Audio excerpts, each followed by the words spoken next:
पिढीचा नवा आवाज, मार्गदर्शनाला देव साथ, प्रगतीची लागली नवी चाहूल, विकासामध्ये राहू पुढे एक पाऊल. नमस्कार, मी अक्षता देवकर. डिजिटल महाराष्ट्रामध्ये मी तुमचं स्वागत करते. तर आत्ता सध्या आपल्यासोबत आहेत हसन मुलानीजी, जे समाजकार्यामध्ये नेहमीच पुढे आलेले आहेत आणि बऱ्याचशा न्यूजपेपरमध्ये किंवा वर्तमानपत्रामध्ये इतर त्यांचे खूप इंटरव्ह्यू झालेले आहेत आणि सर्वांनाच मुंब्रामध्ये म्हणजे असे प्रसिद्ध असे आहेत ते सर. तर हसनजी, मला तुम्हाला एक प्रश्न विचारायचा वाटतो की नक्की तुमचं काय वक्तव्य आहे किंवा तुम्हाला नक्की सरकारला काय सांगायचं आहे?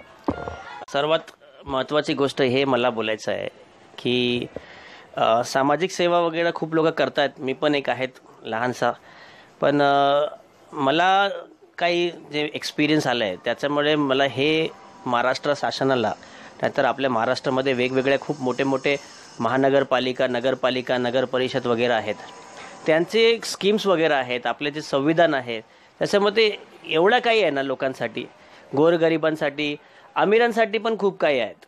पण इथे एक कम्युनिकेशनचा खूप मोठा गॅप येतो आहे आणि ते गॅप म्हणजे लँग्वेज आहे. बघा, महाराष्ट्रामध्ये असे मराठी लँग्वेजमध्ये खूप जाहीर नोटिसेस, सूचना वगैरे जे काही पण स्कीमबाबत इन्फॉर्मेशन असतात ते येतात.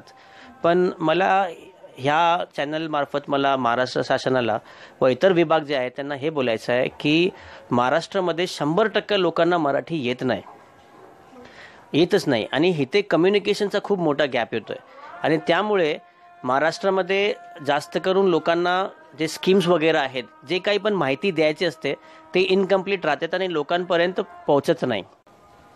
अच्छा, मग ह्यासाठी तुम्ही काही प्रयत्न केले आहेत का याआधी? मला माहिती आहे इथे प्रोसिजर केवढा लेंदी आहे. जर मुख्यमंत्री बोला, नाहीतर वरूनच जे आपले कम्युनिकेशन विभाग आहेत, PRO वगैरे आहेत, जर त्यांनी लीड घेतलं तर हे सगळं सोपं होऊन जाईल. मी तुम्हाला एक एक्झाम्पल देतो. आता आपण ठाण्यामध्ये राहतो आणि आपला जे मुंब्रा शहर आहे ते ठाणे महानगरपालिकाचे हद्दात येतो. दरवर्षी गेल्या 11 वर्षापासून ठाणे महानगरपालिका एक खूप चांगल्या पद्धतीने ते एक गार्डन एक्झिबिशन करतात ठाण्यामध्ये आणि हा 11वा वर्ष आहे. त्या एक्झिबिशनचं नाव, त्या सेमिनारचं नाव वृक्षवल्ली आहे.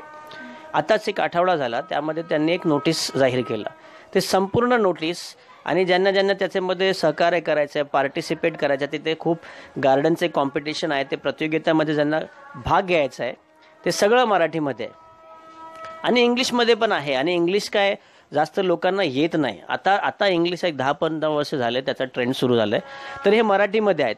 ठाणे महानगरपालिकाचे जर आपण हे करूया, ॲनालिसिस करूया, तर मुंब्रा हे मुस्लिम बहुमूल्य इलाका आहे आणि इथे खूप लाखो लोक आहेत ते उर्दूमध्ये बोलतात. 101 शाळा आहेत ते उर्दूमध्ये आहेत. इथे गुजराती शाळा पण आहे महानगरपालिकाची, पण गुजरातीमध्ये का नाही? जर 2011चा जनगणना बघितलं महाराष्ट्राचा, तर महाराष्ट्रामध्ये 68% लोक असे आहेत जे मराठी बोलतात. ज्याच्यामुळे काय होतं आहे, 32% असे लोक आहे संपूर्ण महाराष्ट्रामध्ये ज्यांना मराठीमध्ये नोटिसेस, सूचना हे सगळं वाचायला येत नाही. त्यामुळे ते याचा काही फायदा घ्यायला त्यांना जमत नाही, त्यांना माहीतच नाही पडतं. बघा, माझी पण मराठी एवढी चांगली नाही, पण काय आलं, मराठीचे नोटीस वाचून आणि त्याला हिंदीमध्ये नाहीतर व्हॉट्सॲप लँग्वेजमध्ये ट्रान्सलेट करून माझी अशी मराठी झाली. पण आपल्या लोकांकडे एवढा वेळ नाही ना. जर हेच वृक्षवल्लीचं जे इव्हेंट झाला महानगरपालिका, खूप चांगला इव्हेंट आहे, जर त्याचंच नोटीस जर ठाणे महानगरपालिका एक पाऊल पुढे जाऊन त्याला हिंदी नाहीतर उर्दूमध्ये ट्रान्सलेट करून लोकांना जाहीर केलं तर अजून लोकांना फायदा पोचेल. आता मी काय करतोय, गेल्या 5-6 वर्षापासून जे पण महानगरपालिकाचे सरकारी जॉब बोला, सरकारी स्कीम बोला, डेंग्यूबाबत अवेअरनेस बोला, काही पण असू द्या, ते सगळं ट्रान्सलेट करून व्हॉट्सॲपचे ते हिंदी लँग्वेज जे खूप कॉलेजचे आणि आपले नॉर्मल लोकांचे खूखूप पॉप्युलर लँग्वेज झाले व्हॉट्सॲप लँग्वेज, त्यामध्ये मी ट्रान्सलेट करतो आणि त्यामध्ये व्हॉट्सॲप आणि सोशल मीडियाचा प्रॉपर वापर करून मी लोकांपर्यंत पोचायचा प्रयत्न करतो आणि त्याला खूप चांगला प्रतिसाद मिळाला आहे. आता मला लोक सांगली, सोलापूर, नवी मुंबई महानगरपालिका आणि इतर आपले जे विदर्भ आणि मराठवाड्याचे नगरपालिका ते लोक कॉन्टॅक्ट करतात आणि ते मला विचारतात, आम्हाला अमरावती महानगरपालिकामध्ये कोणकोणती स्कीम आहे तुम्ही मला बोला. आता मी एकटा आहे ते ठाणे आणि मुंबई 2-3 महानगरपालिकाचे जे स्कीम्स आहेत, जे पण नोटिसेस आहेत, कारण की माझा पण स्वतः जॉब आहे, मला पण माझं घर बघायचं आहे. तर हे सगळे ते 22 कमीत कमीत 22 महाराष्ट्रामध्ये 22 मोठे मोठे महानगरपालिका आहेत आणि त्यांचं हजारो करोडचं बजेट असतं. जर त्यांनी जरासा अमाऊंट त्यांचा बजेटचा ट्रान्सलेशनमध्ये टाकला आणि ते तिकडे प्रॉपरली यूज केला तर तुम्ही बघणार खूप लोकांना फायदा होईल. 68% लोक मराठी बोलत आहेत आणि 10 वर्षे अगोदर 2001 जे जनगणना झाली त्याच्यामध्ये असा डेटा आला तर कमीत 75% लोक असे आहेत जे मराठी बोलतात आपल्या घरगुतीमध्ये आणि त्यांचे जे पण डेली यूजची लँग्वेज आहे ते मराठी आहे 75%. आणि ते खाली येऊन घसरून आता 68% लोक झालेत. आता 32% महाराष्ट्रामध्ये असे आहेत जे लोक मराठीचा वापर करत नाही, त्यांना उर्दू येते, त्यांना तेलुगू येते. 1.5% लोक असे आहेत महाराष्ट्रामध्ये. 1.5% म्हणजे कमीत कमीत 25 ते 30 लाख लोक महाराष्ट्रामध्ये असे राहतात ज्यांना तेलुगू येतात. आणि हेच डेटा कर्नाटकासाठी पण आहे. कर्नाटकामध्ये लोक कन्नडी बोलतात, पण जर तुम्ही नॉर्थ कर्नाटका बघितलं, ते उत्तर कर्नाटकाचा जे एरिया बघितलं तुम्ही, नाहीतर पुरा पश्चिम नॉर्थ कर्नाटकाचा एरिया बघितलं तर तुम्हाला माहिती पडेल तिथे मराठी बोलणारे खूप आहे. पश्चिम मध्य प्रदेशमध्ये मराठी बोलणारे खूप आहे. तर हे जबाबदारी मध्य प्रदेश सरकारची पण आहे, कर्नाटक सरकारची पण आहे की ते पण मराठीमध्ये त्यांचे राज्याचे मध्य प्रदेश किंवा गुजरात किंवा केरला त्यांचे जे टोपोग्राफी त्यांचे जे जनगणना आहेत तिकडचे जे लोक जे भाषा वापरतात अकॉर्डिंगली त्यांच्या पद्धतीने ते पण वेगवेगळ्या लँग्वेजेसमध्ये हे सगळे नोटिसेस वगैरे स्कीमबाबत जे काही पण हितसाठी जे काही पण ते इश्यू करतात ते सगळे ट्रान्सलेट होऊन जायला पाहिजे. आज तुम्ही बघा मोठे मोठे देश अमेरिका वगैरे, नाहीतर गुगलला बघा, गुगल स्वतःहून एवढी रिसर्च करतोय, करोडो डॉलर्स टाकतोय तो लोकांचे लँग्वेजेस समजायला. आता एक तुम्ही फेसबुकवरती पोस्ट केला तर फेसबुक तुम्हाला ऑप्शन देतो का तुम्हाला याला मराठीमध्ये ट्रान्सलेट करायचं आहे का.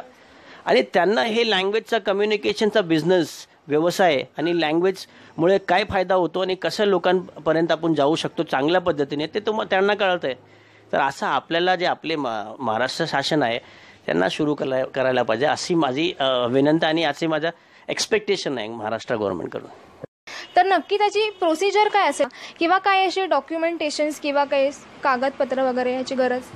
माझ्या माहितीनुसार आतापर्यंत खूप काही वेगवेगळे मायनॉरिटीचे जे लीडर असतात त्यांनी हे आवाज वगैरे सगळं मंत्रालयामध्ये वगैरे हे केले आहेत, प्रस्ताव टाकलेत, अर्जी केलेत. खूप NGO जे आहेत जे हे सगळं काम करतात त्यांनी पण केलं आहे. पण अगेन मी तुम्हाला हेच बोलतो, सगळं इच्छाशक्तीवर आहे. जर आपले मुंबईचे मुंबई महानगरपालिकाचे मेयर बोला, नाहीतर कमिशनर बोला, नाहीतर ठाणेचे बोला, नाहीतर इतर कोणते पण महानगरपालिकाचे बोला, जर मेयरने स्वतःहून हे इनिशिएटिव्ह घेतला की माझ्या कॉन्स्टिट्युएन्सी माझ्या हद्दीमध्ये एवढे टक्के लोक आहेत ते गुजराती बोलतात, ते पण हे गार्डन कॉम्पिटिशनमध्ये पार्टिसिपेट करायला पाहिजे. उर्दू बोलणारे पण आम्हाला पाहिजे, मल्याळी बोलणारे पण आम्हाला पाहिजे. किती असे लोक बिहार आणि मध्य प्रदेश करून उत्तर प्रदेश करून आलेत ते पण हिंदीमध्ये बोलतात आणि हिंदी आपली मातृभाषा आहे आणि 26 लँग्वेजेस आहेत ते ऑफिशियल लँग्वेजेस आहेत. त्याच्यामध्ये आपलं कॉन्स्टिट्यूशन वगैरे ट्रान्सलेट पण झालं आहे. तर आपल्याला काही हरकत नाही ना आणि काही वेगळा नाही मागत, फक्त महापौर बोला, नाही तर जे पण इथे पॉवरमध्ये पार्टीज आहे, पॉलिटिकल पार्टीज आहेत त्यांना फक्त एक स्टेप इनिशिएटिव्ह घ्यायचा आहे आणि फक्त ट्रान्सलेट कर. तर नक्की ह्याच्यामुळे जनतेला त्रास काय होतो ह्या गोष्टीचा, लँग्वेजचा प्रॉब्लेम असल्यामुळे? तर तुम्ही वोटिंग पर्सेंटेज बघा, जिथे पण इलेक्शन होतं आता ते पॉलिटिशियन लोक वोट बँक बघतात. जिकडे पण इलेक्शन होतं तिकडे 100% वोटिंग होत नाही आणि शहरामध्ये तर पर्सेंटेज 50 पण नसतो आणि हे पर्सेंटेज घसरणार, पुढे जाऊन अजून घसरणार. जर तुमची वोटिंगची, जर तुमची स्कीमबाबत काही पण माहिती असणार, तुम्ही एकच लँग्वेजमध्ये तुम्ही ठामपणे असणार आणि तेच लँग्वेज वापर करणार, तर ते लोक स्लोली ग्रॅज्युअली ते इंटरेस्ट नाही घेणार. तर मला हे बोलायचं आहे मराठी खतरे में आहे आणि मराठी हे करा ते करा असं नाही. लोकांची लँग्वेज, ज्यांना जे लँग्वेज वापरायचे आहे, बघा मी पण कसं काही पण प्रयत्न करून मराठी बोलतोय कारण की मला मराठी शिकायची आहे आणि मी मराठी शिकतोय. तर मला मराठी शिकायची आहे तर मला कुणी थांबू नाही शकतं. तसंच लोकांचं पण आहे. 12.5 करोड लोक आहे. आपल्याला जनहिताचं बघायचं आहे. महाराष्ट्र एवढा प्रगतिशील राज्य आहे आणि इथे जर आपण हे भांडणं केली, नाही मराठीमध्ये जाणार, तुम्हाला वाचायचं तर मराठी शिका आणि या आणि बघा, हे सगळं कोणी करणार नाही. बघा, कम्युनिकेशन आहे आणि सगळं जे आपलं कोणते पण देश बोला तुम्ही, भारतसारखा मोठा राज्य बोला नाही तर छोटा कोणता दुसरा राज्य युरोपचा घ्या, ते सगळे त्यांना कंप्लीट इंडिपेंडेन्स आझादी देतात. तुम्हाला जे भाषामध्ये बोलायचं ते बोला. तर आता वेळ आलाय, आता प्रॉपर टाईम आहे सगळे राज्याला, आपले केंद्र सरकारला पण. केंद्र सरकार तर बोला करतातच, पण त्यांचे एवढे स्कीम्स वगैरे नसतात जेवढे राज्य सरकार व आपले लोकल बॉडीज म्युन्सिपल कॉर्पोरेशनचे असतात. आणि म्युन्सिपल कॉर्पोरेशन आणि राज्य सरकार हे लोकांशी जरा जास्त कनेक्टेड असतात, कारण की जे पण टॅक्सेस वगैरे, इलेक्ट्रिसिटी बिल वगैरे असतात ते राज्य शासन आणि लोकल बॉडीकडे असतात. म्हणून ते त्यांचे जे कर्मचारी असतात, जे अधिकारी असतात, त्यांचे ऑफिसेस ज्यादा असतात, लोक एक दुसऱ्यांचे कॉन्टॅक्टमध्ये असतात. तर लोकल बॉडी जे म्युन्सिपल महानगरपालिका आहेत आणि नगर परिषद आहेत व राज्य शासन यांना स्टेप आता घ्यायला पाहिजे. आता कसं आहे, माझे एवढे मराठी स्टुडंट्स पण आहेत, ते पण फंबल होऊन जातात. त्यांना पण काही व्याख्या असतात, काही कंडिशन असतात, हे एवढे टफ असतात मराठीमध्ये, हे त्यांना पण समजत नाही. ज्यांचे आजोबा पंजोबा मराठीमध्ये ज्यांचं शिक्षण झालं आहे त्यांना पण येत नाही. मला पण हेच बोलायचं आहे, जर तुमची जे काही जाहीर सूचना आहे, तुम्हाला जे काही नोटीस द्यायचं आहे ते फक्त तुमचा प्रोसिजर आहे पेपरवर्कसाठी का नक्की लोकांच्या हितासाठी आहे? जर लोकांच्या हितासाठी आहे तर त्यांना त्या पद्धतीने द्या जसं लोकांना पाहिजे. जर मला मराठी समजत नाही तर तुम्ही किती पण खर्च करा ना, जर तुम्ही एक पानामध्ये मला हिंदीमध्ये लिहून दिलं तर सगळं माझ्यासाठी आणि माझ्या घरासाठी सोपं होऊन जाईल. आणि हेच गॅप होतोय. आपल्याला ना हेच समजायला पाहिजे, जे आपले लीडर्स आहेत, जे काही पण आहेत, आता मंत्रालयामध्ये बोला नाही तर कोणते पण नगरपालिकेमध्ये बोला, तिकडे लोकांचं जे कमांड ऑफ लँग्वेजेस आहे, जे कम्युनिकेशन आहे, ऑफिशियल लँग्वेज मराठीच आहे, ते चांगलं आहे. आपले जे नेता आहे, जे प्रस्ताव वगैरे ठेवतात ते सगळं मराठीमध्ये, मंत्रालयामध्ये चर्चा भांडणं जे काही चांगलं आणि वाईट होतं सगळं मराठीमध्ये होतं, त्याचा काही प्रॉब्लेम नाही. पण हे जे महाराष्ट्राची जनता आहे त्याचं काय? तुम्ही मला बोला ना, 32% जनता अशी आहे जे टॅक्स भरतायत, त्यांच्याकडे सगळं फॅसिलिटी आहे, पण त्यांना माहिती नाही बर्थ सर्टिफिकेट कसा काढायचा. कारण की बर्थ सर्टिफिकेटचा फॉर्म मराठी व इंग्लिशमध्ये असतं आणि माझ्या घर गुजरातीमध्ये शिक्षण झालं आहे, तर त्यांना काय जर तिकडेच जिथे मृत्यू व जन्म विभाग आहे तिकडे जर गुजरातीमध्ये पण इन्स्ट्रक्शन आला, नाहीतर वेबसाईटवरती गुजरातीमध्ये पण इन्स्ट्रक्शन आला तर केवढा सोपा होऊन जाईल त्या फॅमिलीला.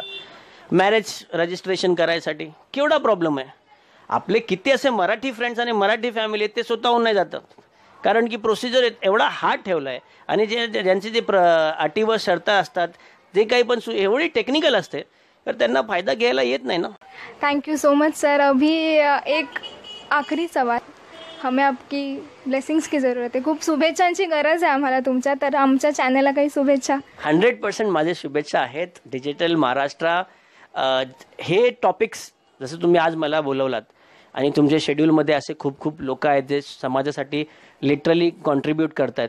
जेव्हा तुमचे संपादकशी बोलणं झालं रोहित शिर्के, तर त्यांनी मला बोलत, सर आमचा फक्त एकच इंटेन्शन आहे की पॉझिटिव्ह न्यूज, आणि हे जे हजारो चॅनलचं जे साम्राज्य आहे त्यामध्ये जर डिजिटल महाराष्ट्र नावसारखा एक मराठी प्लॅटफॉर्म आणि फक्त पॉझिटिव्ह न्यूजसाठी आला आहे तर ते सक्सेस होणारच. आणि हेच गरज आहे आता महाराष्ट्रासाठी. तुम्ही स्वतःहून बघतायत केवढे निगेटिव्ह न्यूज आणि केवढा कचरा चालू आहे टी व्हीमध्ये, न्यूज ब्रॉडकास्टमध्ये. आणि जर तुमचा हे उद्देश असेल की फक्त पॉझिटिव्ह न्यूज, काही पण होऊ द्या आपला पॉझिटिव्ह न्यूजच राहणार, तर माझी शुभेच्छा पण आहे आणि तुम्ही सक्सेस होणारच. सर एवढी चांगली इन्फॉर्मेशन दिल्याबद्दल, आणि तुमचा विचार खरंच खूप सुंदर आहे की लँग्वेजबद्दल, की आपल्या रिजनल लँग्वेजमध्ये सुद्धा भाषा आपली झाली पाहिजे प्रसिद्ध.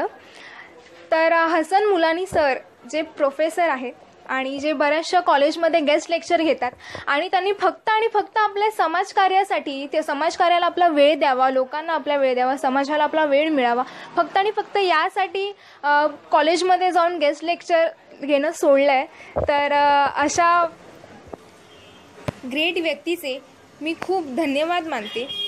तर अशाच काही चांगल्या पॉझिटिव्ह न्यूजसाठी, इन्फॉर्मेशनसाठी नेहमी पाहत राहा डिजिटल महाराष्ट्र, आपल्या हक्काचं मराठी न्यूज चॅनल. धन्यवाद.